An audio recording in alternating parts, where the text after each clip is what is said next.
सोचो आप एक बिजनेस कर रहे हो और आपने पिछले साल 1 करोड़ की सेल करी। आपके सभी दोस्त लोग, रिश्तेदार लोग, सब लोग खुश हैं और वो लोग बोल रहे हैं कि चलो पार्टी करते हैं। लेकिन वो लोग को पता नहीं कि आपके पास पैसे ही नहीं है। Welcome to the biggest trap, revenue is not equal to profit. आज हम लोग समझेंगे कि ग्रॉस मार्जिन और नेट मार्जिन में क्या फ़र्क होता है और इसी से हम लोग को समझ में आएगा कि जो भी कंपनी के हम लोग जो फाइनेंशियल या फंडामेंटल जब रीड करते हैं तो समझ में आता है कि कंपनी के पास सच में पैसा है या कंपनी सिर्फ अमीर दिखाने का दिखावा कर रही है। तो चलिए गाइस, इस वीडियो को हम लोग शुरू करते हैं। वीडियो में आगे बढ़ने से पहले मैं बता दूं, मेरा नाम है प्रशांत, आप देख रहे हैं इमर्जिंग रूल्स और ये फंडामेंटल एनालिसिस फॉर बिगिनर्स वाली सीरीज का ये 5वां वीडियो है। अगर आपने इसके पहले के वीडियोस नहीं देखे तो आपको ऊपर आई कार्ड में वीडियो मिल जाएगा, या तो फिर आप चैनल पर जाके फंडामेंटल एनालिसिस फॉर बिगिनर्स वाली प्लेलिस्ट भी आप देख सकते हैं। तो चलिए शुरू करते हैं। तो इसको हम लोग एक एग्जाम्पल से समझते हैं। मान लो अगर आपने एक बर्गर की दुकान खोली, ठीक है। अभी अगर आप एक बर्गर की पैटी बेच रहे हो, मान लो 200 रुपए की आप पैटी बेच रहे हो। अभी उसको बनाने का आपको कुछ ना कुछ कॉस्ट लगेगा, करेक्ट। मान लो आप 200 रुपए का बर्गर बेच रहे हो, जिसमें से आपका जो बन है वो आपको 10 रुपए कॉस्ट करता है। उसके अंदर की जो पैटी है वो आपको 30 रुपए कॉस्ट करती है। फिर उसके बाद आपको जो पैकेजिंग करना है उसके लिए आपको 10 रुपए लग रहे हैं। तो मोटा मोटी आपका 50 रुपया कॉग्स हो गया है, जिसको हम लोग बोलते हैं कॉस्ट ऑफ गुड्स सोल्ड। तो ये हो गया आपका 200 रुपये में से 150 रुपये आपके कॉस्ट ऑफ गुड्स सोल्ड निकाल के बच गए। तो उसको हम लोग बोलते हैं ग्रॉस मार्जिन, ठीक है। यानी कि 50 रुपये जो बनाने का जो पैसे थे वो आपने निकाल लिए, तो वो आपका मटेरियल कॉस्ट हो गया, ठीक है। अभी इसमें से काफ़ी ज़्यादा लोगों को है ना क्या लगता है कि ठीक है, मटेरियल कॉस्ट तो मैं समझ गया, अभी बाकी जो पूरा 150 रुपये वो तो पूरा मेरा पैसा है, करेक्ट। लेकिन ऐसा नहीं।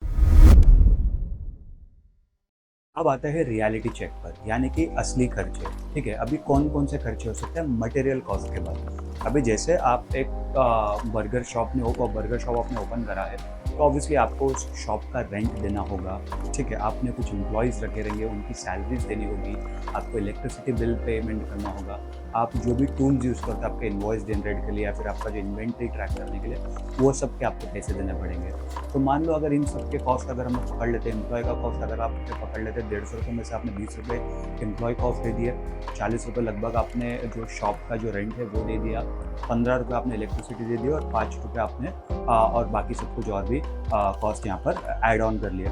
तो ये मोटा मोटी आपके यहाँ पर 70 रुपये के आसपास का कॉस्ट और जुड़ जाता है, 80 रुपये के आसपास का और कॉस्ट यहाँ पर जुड़ जाता है। तो ये आपके 150 रुपये से आपका प्रॉफिट कितने पर आ गया, 80 रुपये और निकलेंगे तो 70 रुपये आ गया। अभी इसमें से भी फिर उसके बाद अगर आप और 5-10 रुपये अगर आप मिसलेनियस कॉस्ट निकाल लेते हो तो यानी कि 60 रुपये के बाद आपका ये आ गया। अभी इसके अंदर क्या आ गया, ये सब तो आपके पास अभी नेट मार्जिन बचा। तो अभी आपसे सरकार बोले कि भाई अभी कोई बिजनेस कर रहा है, अच्छी बात है, अभी उसके ऊपर तो हम लोग को टैक्स है, ठीक है। तो जो भी आपका टैक्स ब्रैकेट होगा, मोटा मोटी बिजनेस के ऊपर 30% टैक्स लगता है। तो आप 60 रुपये में से 30% टैक्स हो गए तो उसके 18 रुपये निकल गए, तो आपके पास लास्ट में बचेगा 42 रुपीज़।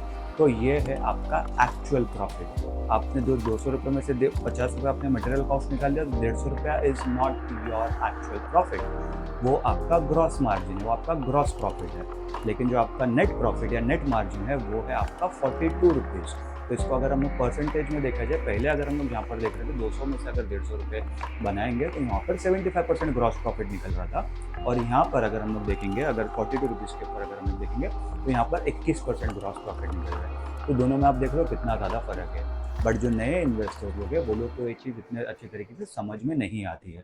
तो आई होप आपको ये समझा रहेगा। अभी इन्वेस्टर्स के लिए एक golden rule, high gross margin और लो नेट मार्जिन। इसके अंदर क्या समझ में आता है कि प्रोडक्ट तो स्ट्रांग है, ठीक है, लेकिन कंपनी के खर्चे भी उतने ज़्यादा है।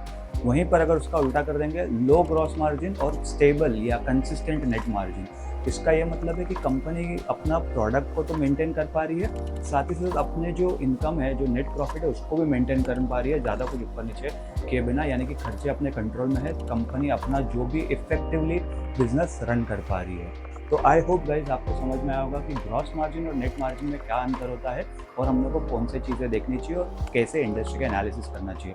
आई होप गाइज आप लोगों को वीडियो पसंद आया होगा। वीडियो अगर पसंद आया होगा तो वीडियो को लाइक कर देना, चैनल को सब्सक्राइब कर देना, नोटिफिकेशन घंटी जरूर दबा देना। अगले वीडियो में हम लोग और एक इंपॉर्टेंट टॉपिक समझेंगे जिसका नाम है ऑपरेटिंग प्रॉफिट वर्सेस एबिटडा। इसके ऊपर भी लोगों को बहुत ज़्यादा कंफ्यूजन होता है, लेकिन अगले वीडियो में आपका एक कंफ्यूजन भी दूर हो जाएगा। चलिए मिलते हैं अगले वीडियो में।